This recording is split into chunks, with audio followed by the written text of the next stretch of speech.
semana Deus está me incomodando para falar sobre essa palavra. Eu fui numa célula, não lembro, na casa de alguém, e a pastora Sandra falou sobre esse texto, e quando ela leu essa palavra, esse versículo 3, Deus falou comigo como se fosse uma flecha, me deu uma revelação profunda desse texto. E a pergunta, a introdução que eu tenho para dizer é: será que você conhece o verdadeiro amor de Jesus? Obrigado, irmão. Será que você conhece o verdadeiro amor de Cristo Jesus?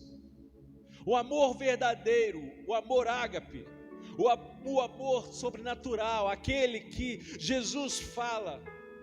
Não é aquele amor de casal, não é aquele amor, nada disso. É um amor que supre, que apaga, é um amor que invade, é um amor que transforma.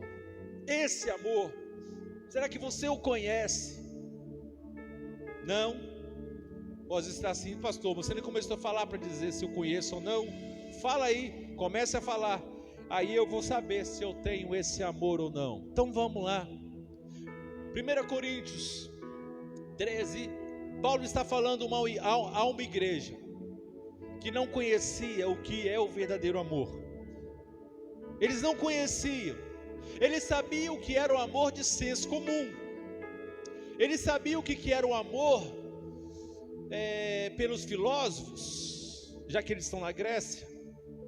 Eles conhecem o amor por Roma, por Israel, por aquilo que eles ouviam falar. E vem Paulo e destrincha para eles o que é amar. E Paulo então, em 1 Coríntios 13, primeiro versículo, diz assim, vou tentar acompanhar aqui, e diz assim: ainda que eu fale a língua dos homens e dos anjos e não tiver amor, seria como um metal que soa, ou como um sino que tine. E ainda que eu tivesse o dom de profecia, e conhecesse todos os mistérios e toda a ciência, e ainda que tivesse toda a fé, de maneira tal que transportasse os montes, e não tivesse amor, nada seria. E ainda que distribuísse toda, olha, presta atenção no versículo 3 aqui, é a chave da minha pregação hoje. Ainda que distribuísse toda a minha fortuna para o sustento dos pobres, e ainda que entregasse o meu corpo para ser queimado, e não tivesse amor, nada disso me aproveitaria. O amor é sofredor, é benigno. O amor não é invejoso. O amor não trata com leviandade, não se soberbece, não se porta com indecência, não busca os seus interesses, não se irrita, não suspeita mal, não folga com a injustiça, mas folga com a verdade. Tudo sofre, tudo crê, tudo espera, tudo suporta. O amor nunca falha. Mas havendo profecias, serão aniquiladas, havendo língua, cessarão, havendo ciência, desaparecerá. Porque em parte conhecemos, em parte profetizamos. Mas quando vier o que é perfeito, então o que o é em parte será aniquilado. Quando eu era menino, presta atenção nessa parte aqui. Quando eu era menino, falava como menino, sentia como menino, discorria como menino, mas logo que cheguei a ser homem, acabei com as coisas de menino. Porque agora vemos por espelho, mas então veremos face a face. Agora conheço em parte, mas então conhecerei como também sou conhecido. Até aí. O que é o amor? Cristo, o amor de Jesus, é o mesmo amor do senso comum, do que as pessoas dizem o que é amar? Não. O verdadeiro amor do Evangelho é muito mais transformador que o amor comum. de um amor de marido e mulher. O amor que Cristo determina para nós, que dá para nós como dom do amor, é muito mais daquilo que você imagina e pensa, se você não é conhecedor da palavra de Deus. Então vamos lá para o contexto. O contexto é que Paulo estava numa igreja mesquinha, egoísta. Ele estava numa igreja que os membros não se importavam um com o outro, só com seus interesses. Paulo então, ele chega para a igreja de Corintos e fala, se aprofunda no amor. Ele se aprofunda tanto no amor que o versículo 3 ele fica incompreensível para nós, que vivemos um amor de senso comum. Então vamos adentrar um pouquinho nesse texto. Olha o que ele diz no versículo 3 aqui: e ainda que eu distribuísse todas as minhas fortunas para sustento dos pobres, e ainda que entregasse o meu corpo para ser queimado e não tiver amor, nada disso me aproveitaria. Paulo está falando da igreja de Corinto assim: o que vocês pensam que é amor? Vocês pensam que pegar uma cesta básica, vocês estão pensando que ficar com pena daquelas pessoas que pedem dinheiro no sinal ou no supermercado, e você diz que tem um coração bom de simplesmente entregar esse dinheiro para essa pessoa, ou viver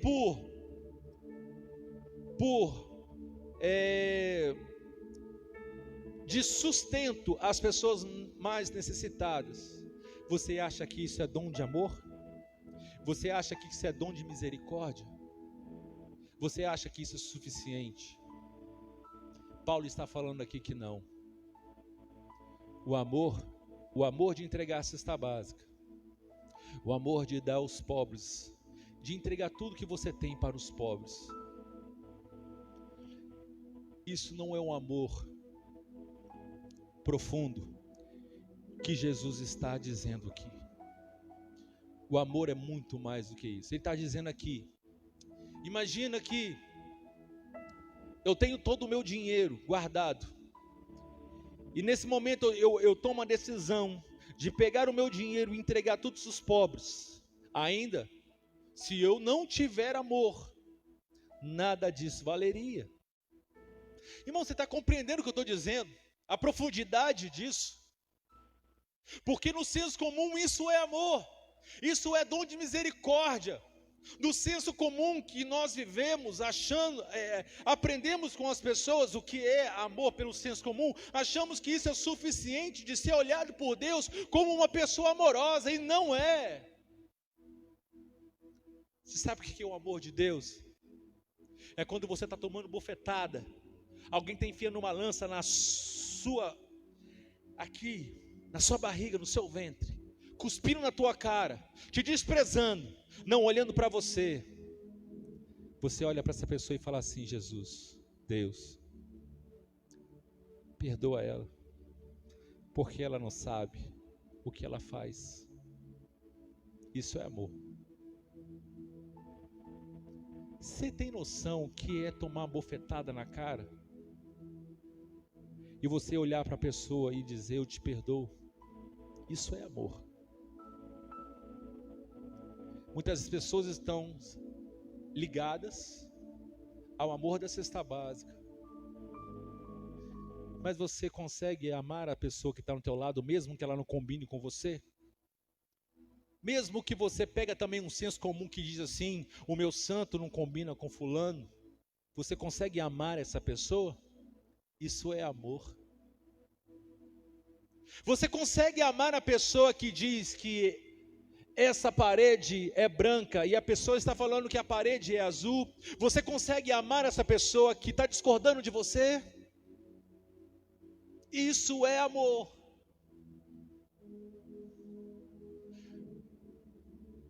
Você ama o seu marido o suficiente, mesmo que ele não está andando no mesmo caminho que o seu, mesmo que os pensamentos que é o seu, e você diz assim para ele, mesmo que ele está em outro caminho: eu a amo, porque isso é o amor do Evangelho. Nós precisamos entender mais o que é Cristo, não pelo senso comum, mas por Cristo Jesus.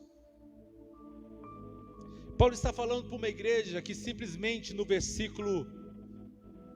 capítulo 11, que eles iam ceiar, cada um levava o seu mantimento, um levava o refrigerante, um levava o vinho, um levava o pão, um levava o frango assado, um levava o carneiro, um levava o bolo, e simplesmente aquele que pegava o bolo e trazia o bolo, simplesmente deixava os pobres ali babando, sentindo fome, e Paulo estava olhando, observando, que aquelas pessoas que levaram o bolo, deixavam os pobres morrerem de fome, porque não fazia parte da panela, não fazia parte da classe média.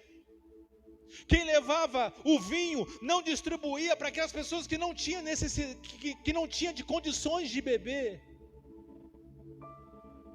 E Paulo está olhando e está dizendo assim, que povo medíocre, mesquinho, achando que está dentro da igreja, fazendo coisas na igreja, é o suficiente para ser chamado de um coração amoroso em Cristo Jesus.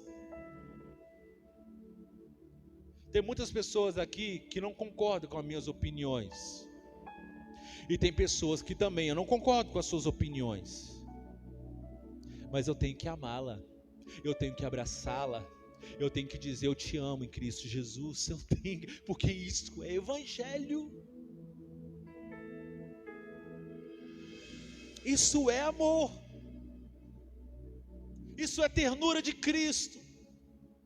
É muito fácil dizer que sou amoroso, eu pegando um sopão, colocando dentro de um carro e distribuindo na rua da bacia.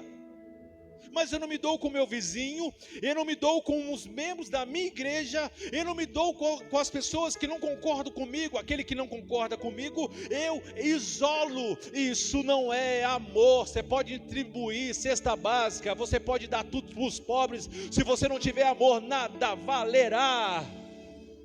Posso ouvir um amém?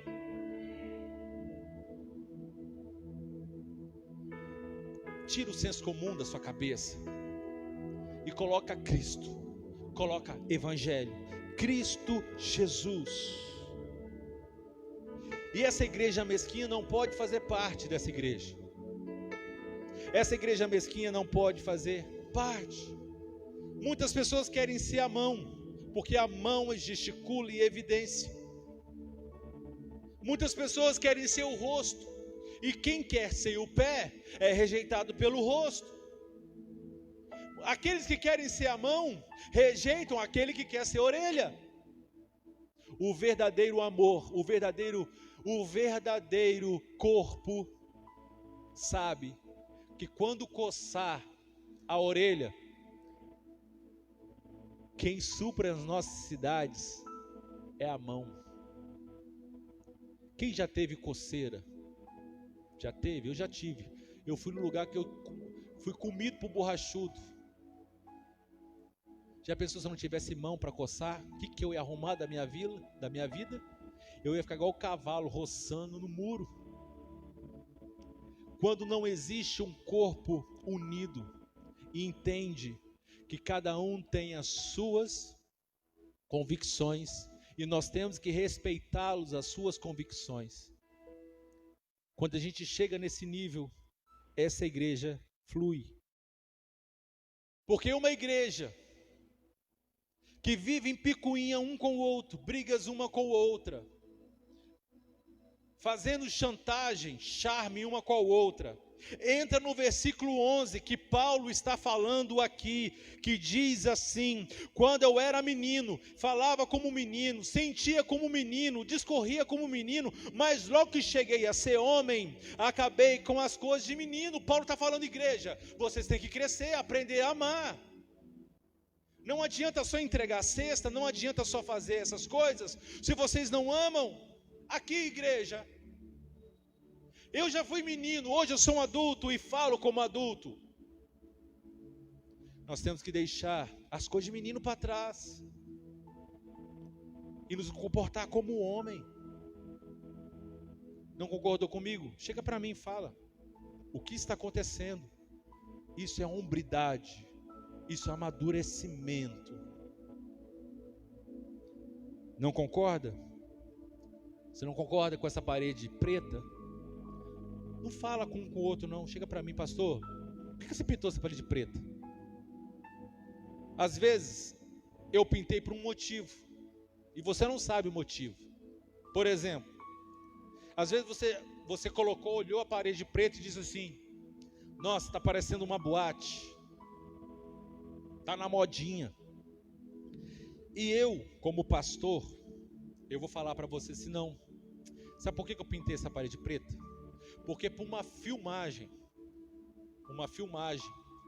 ela sai muito melhor para aquelas pessoas que estão sendo filmadas. Então simplesmente é para uma estética de uma filmagem. Não é para parecer um show, mas é para melhorar a visualização da câmera. E simplesmente porque eu ouvi, eu vi, eu julguei. E Paulo está falando assim a partir de hoje, igreja de Coríntios: vamos nos comportar como homens. Vamos amar como homens. Paulo está falando mais no versículo 12, ele diz assim: porque agora vemos por espelho um enigma, mas então veremos face a face. Tem outra tradução? Bota o 12 para mim, acho que é esse mesmo, é a mesma aqui. Mas tem tradução de alguém que está falando que temos que ser polidos? Tem alguém? Na minha tradução que eu li lá em casa, que eu estava fazendo essa ministração aqui, ele está dizendo: somos polidos. Ou seja, eu passei a comer coisas integrais agora, né? Aí eu estava comendo arroz, eu estou comendo arroz integral, e eu fiquei com aquele negócio: por que o arroz integral é feio e o arroz branco fica mais bonito? E eu comecei a fazer uma pesquisa, que eu sou muito curioso. O arroz simplesmente passa por um processo de ser polido. Nós somos polidos. O arroz é polido, o diamante é polido, o ouro é polido. Ou você vai querer não ter brilho até quando? Se você não for polido, peça ao Senhor para que você seja polido nessa noite. É isso que eu quero orar nessa noite, que o Senhor venha e possa polir você. Se você é uma pessoa que tem dificuldade de relacionamentos, que o Senhor possa polir você.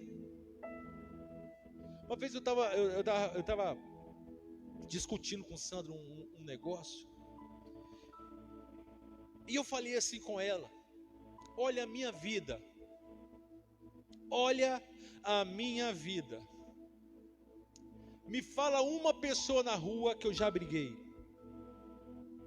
me fala uma pessoa que não fala comigo, que está de mal comigo, fala uma pessoa que eu já discuti na rua, me fala uma pessoa. Ela não soube me falar, sabe por que não tem? Olha para você, tem alguém que não fala com você? Tem alguém que você anda brigado? Aonde você vai, os seus relacionamentos são tranquilos? Não. Estou aqui para te julgar, não. Eu estou falando aqui como Paulo nessa noite para você, igreja. Vamos deixar o Senhor polir. Ele pule. A igreja, a função dela é um hospital, e você está aqui para ser polido. Aqui não é pessoas perfeitas, eu não quero pessoas perfeitas, porque se aqui só tiver pessoas perfeitas, eu posso largar esse ministério. Por que vai existir? Para que um pastor, se tem gente só perfeitas aqui? Eu estou aqui para ajudar você. O Espírito Santo está aqui para polir você.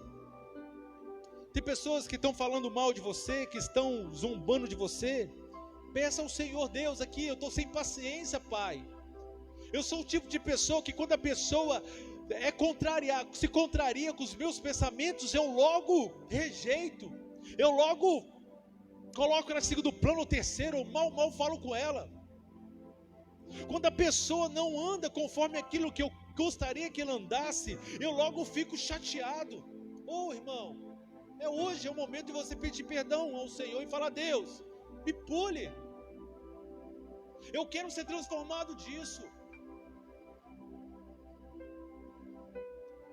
Oh Deus, eu estou quase largando os meus relacionamentos, seja de amizade, seja em relacionamento, seja em casamento, seja em namoro, seja noivado, seja pastoral, seja igreja.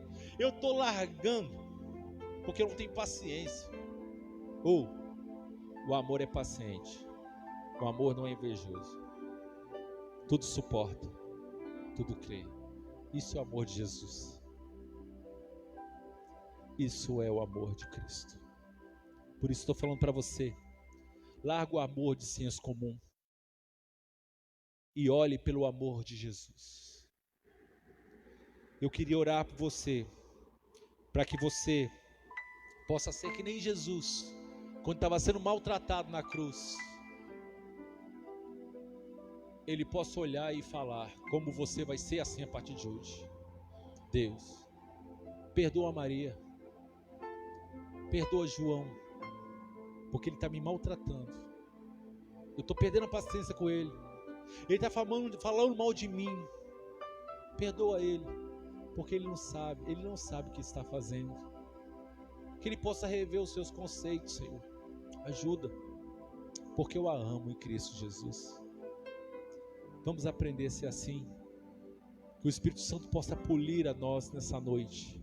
Eu queria que você ficasse em pé agora.